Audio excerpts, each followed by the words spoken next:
श्री शिवाय नमस्तु भयम। दोस्तों, जैसा कि आप सभी लोग जानते हैं कि 28 दिसंबर 2025 यानी रविवार को पड़ रही है पौष महीने की शुक्ल पक्ष अष्टमी तिथि। और दोस्तों, यह वह तिथि है जो पौष महीने में पड़ने वाली सबसे बड़ी तिथि है, क्योंकि यह रविवार के दिन पड़ रही है। और हमारे हिंदू धर्म में इसका बहुत ही बड़ा और विशेष महत्व होता है।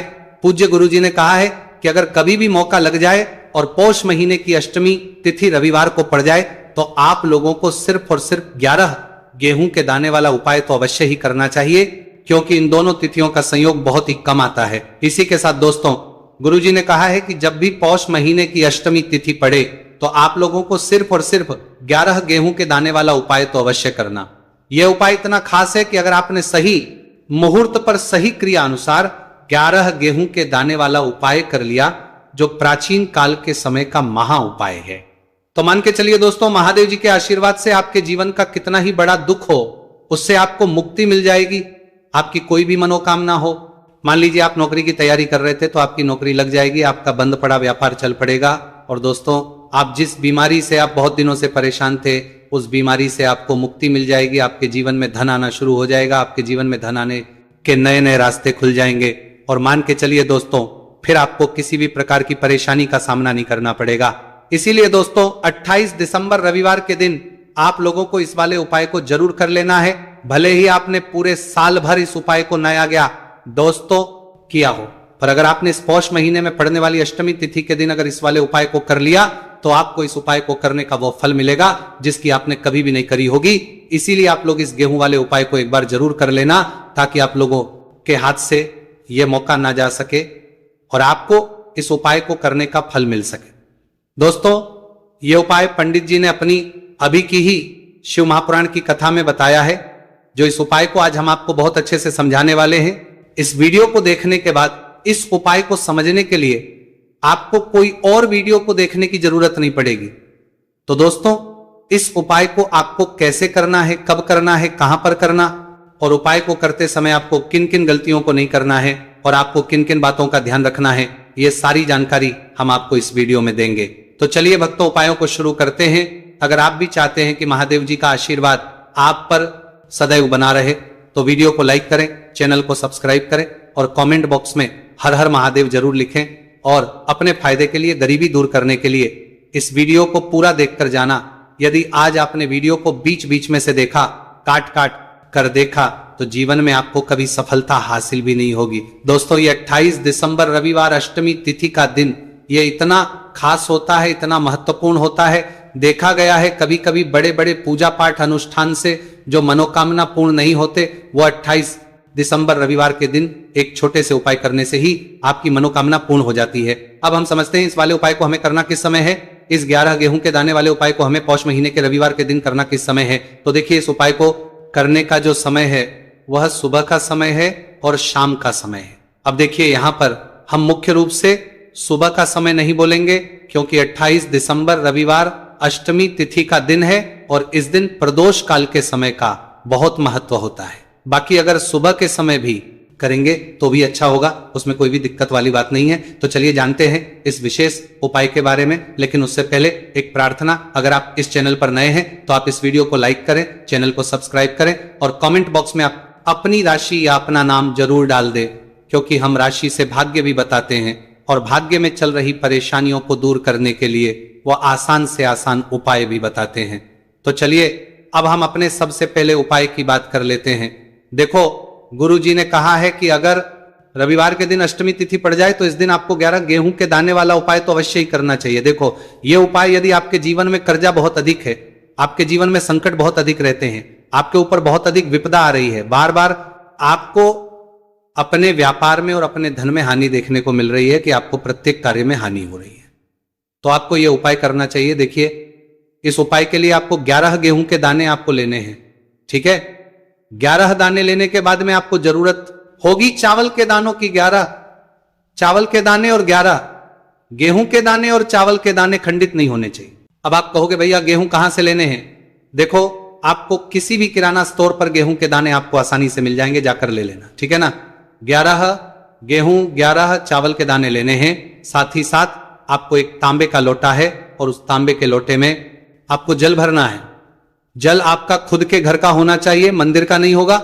अब आप ये सब सामग्री लेकर पहुंच जाओगे महादेव के शिवलिंग के पास में शाम के टाइम पे प्रदोष काल में। देखो जब आप ये उपाय कर रहे हो तो अपना फेस रखना उत्तर दिशा, नॉर्थ डायरेक्शन की तरफ।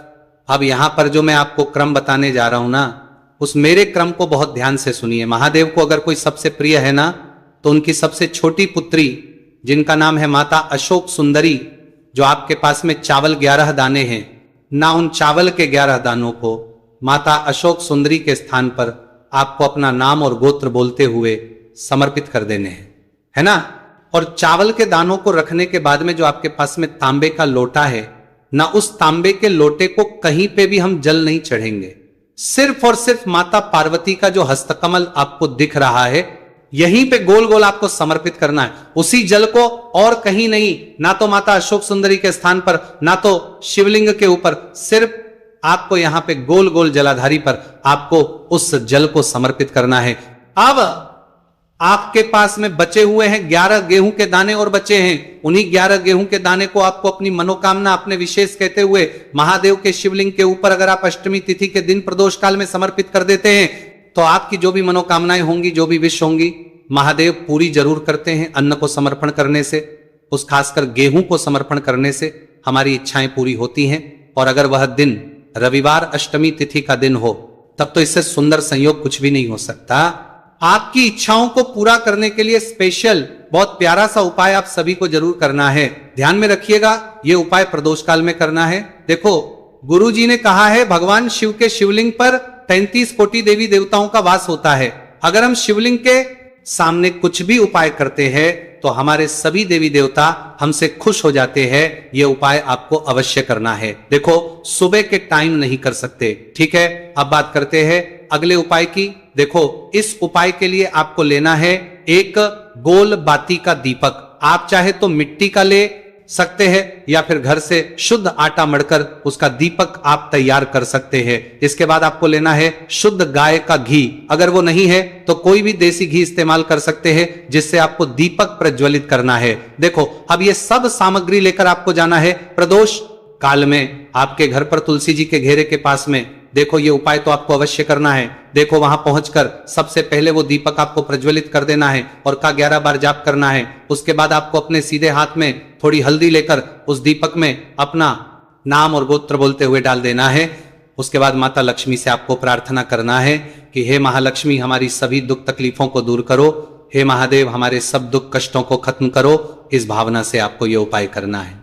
चलिए अब बात कर लेते हैं दूसरे उपाय की। दोस्तों, आप सभी जानते हैं कि रविवार अष्टमी तिथि का दिन समर्पित होता है भगवान महादेव को या कि माता पार्वती को। अष्टमी तिथि का दिन समर्पित होता है और जब भी हम शिवलिंग के ऊपर कोई भी उपाय करते हैं तो इससे हमें एक साथ भगवान महादेव की और माता पार्वती की कृपा प्राप्त हो जाती है।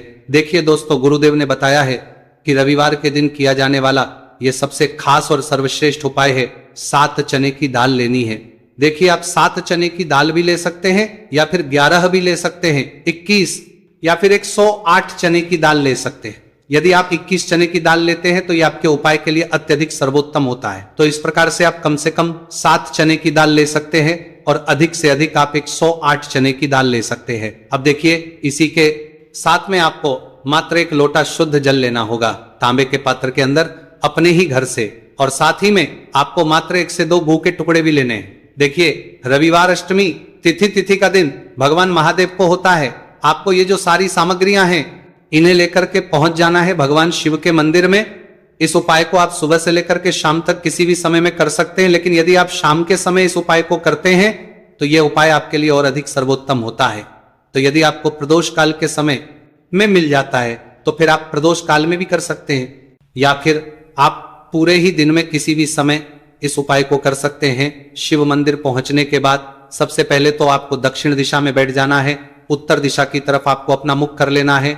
लेकिन यदि शिवालय में भीड़ है, शिव मंदिर में भीड़ है, तो फिर आप किसी भी दिशा में बैठकर इस उपाय को कर सकते हैं। तो देखिए, सबसे पहले आपके पास जो गुड़ के टुकड़े हैं, जो आप गुड़ के टुकड़े लेकर के आए थे, उन्हें आपको शिवलिंग के सामने ही जो आपके पास एक लोटा जल है, उस पात्र में आपको ये गुड़ के टुकड़े डाल देना है। इसी के साथ में आप जो चने की दाल लेकर के थे, चाहे आप 7 चने की दाल लेकर के आए हैं, 11, 21, जितने भी आप चने की दाल लेकर के आए हैं, इस चने की दाल के ऊपर आपको जो आपके पास गुड़ वाला जल आपने तैयार किया है, इसमें से थोड़ा सा जल आपको इस चने की दाल पर डाल लेना है। अब देखिए, आपके पास जो गुड़ वाला जल है, इसमें से सबसे पहले थोड़ा सा जल आपको श्री गणेश जी वाले स्थान पर समर्पित कर देना है, श्री शिवाय नमस्तुभयम इस मंत्र का जाप करते हुए। फिर थोड़ा सा जल आपको श्री कार्तिकेय जी वाले स्थान पर समर्पित करना है, श्री शिवाय नमस्तुभयम इस मंत्र का जाप करते हुए। फिर थोड़ा सा जल आपको माता अशोक सुंदरी वाले स्थान पर भी समर्पित करना है, श्री शिवाय नमस्तुभयम इस मंत्र का जाप करते हुए। फिर थोड़ा सा जल आपको माता पार्वती के हस्त कमल पर समर्पित करना है और आपको श्री शिवाय नमस्तुभयम इस मंत्र का जाप कर लेना है। अब देखिए दोस्तों, आपके पास जो साजल और शेष बचेगा, इसमें से आपको केवल थोड़ा सा जल शिवलिंग पर अर्पित कर देना है और अंत में आपको उस पात्र में थोड़ा सा जल और शेष बचाना है। पूरा जल आपको शिवलिंग पर अर्पित नहीं करना है, अंत में आपको थोड़ा सा जल और शेष बचाना है। अब देखिए, आप जितनी भी चने की दाल लेकर के आए हैं, अगर आप 7 चने की दाल लेकर के आए हैं तो आपको 7 बार श्री शिवाय नमस्तुभयम इस मंत्र का स्मरण कर लें। यदि 11 चने की दाल लेकर के आए हैं तो फिर आपको 11 बार इस मंत्र का जाप करना है। जितनी भी चने की दाल लेकर के आए हैं उतनी बार आपको श्री शिवाय नमस्तुभयम इस मंत्र का जाप करना है और फिर आपको ये जो चने की दाल है इसे शिवलिंग के ऊपर ही समर्पित कर देनी है। लेकिन आपको ये चने की दाल बृहस्पतेश्वर महादेव का स्मरण करते हुए ही शिवलिंग पर अर्पित कर देनी है और आपको अपनी मनोकामना को भी बोल देनी है।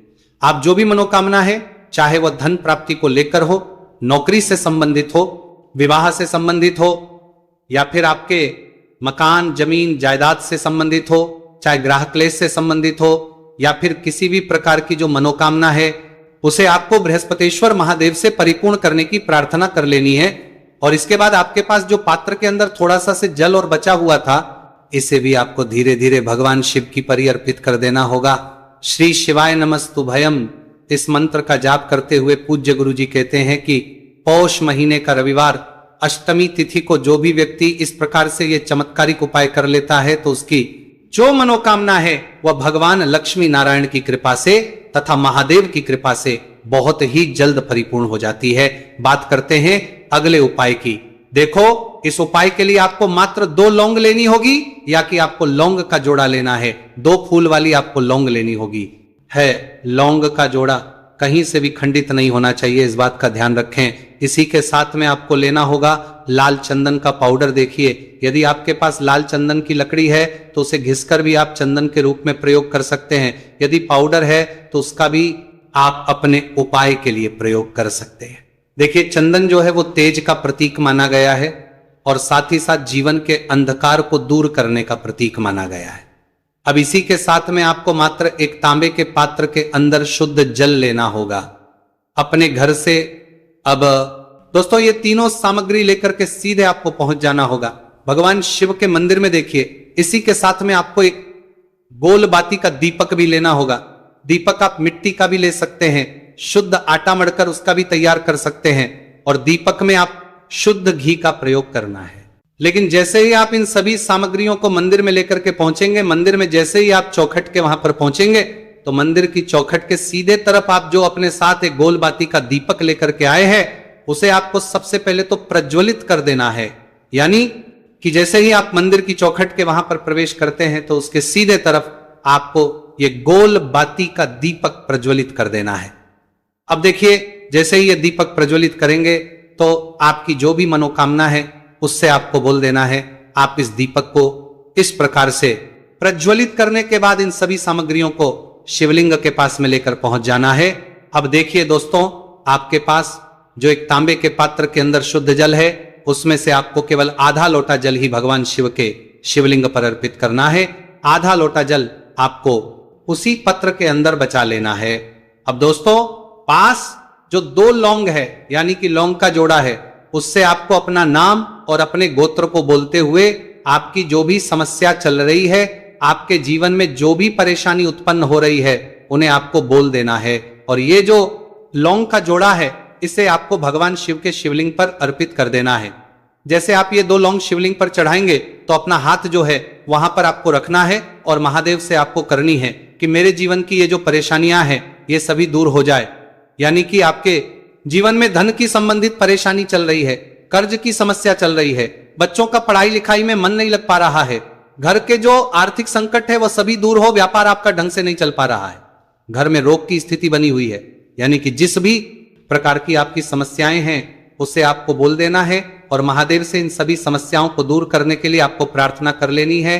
अब देखिए दोस्तों, आपने जो 2 लौंग शिवलिंग पर समर्पित की थी उससे आपको वहां से उठा लेना है और इन दोनों लौंग को आपको शिवलिंग से उठा करके सीधे उससे जल के पात्र के अंदर डाल देना है, यानी कि अपने आधा लोटा जल और बचाया हुआ था उसी के अंदर आपको ये 2 लौंग डाल देनी है और साथ में आप जो लाल चंदन ले आए थे उस लाल चंदन को भी आपको उसी पात्र के अंदर डाल देना है, यानी कि आधा लोटा जल और बचा हुआ है तो उसी आधे लोटे जल के अंदर आपको ये लाल चंदन भी डाल देना है। अब देखिए, इस आधे लोटे जल में है जिसमें अपने 2 लौंग डाली है, लाल चंदन डाला है, उसे सीधे लेकर के आपको पहुंचना है बेल पत्र के वृक्ष के, वहां पर देखिए बेल पत्र का वृक्ष यदि आपके घर पर है तो वहां पर आपको आ जाना है, आपके घर के पास कहीं भी है तो वहां पर आपको पहुंच जाना है और उसके बाद आपका जो मुख है वह दिशा की ओर होना चाहिए और उसके बाद आपको अपना नाम और अपनी गोत्र को बोलना है और पुनः अपने जो भी परेशानियां शिवलिंग के पास में बोली थी उन्हें आपको वापस से बेलपत्र के वहां पर भी बोल देनी है और ये जो आधा लोटा जल और है इससे आपको पूरा बेलपत्र के वृक्ष की जड़ DDH में श्री शिवाय नमस्तुभयम इस मंत्र का जाप करते हुए समर्पित कर देना है।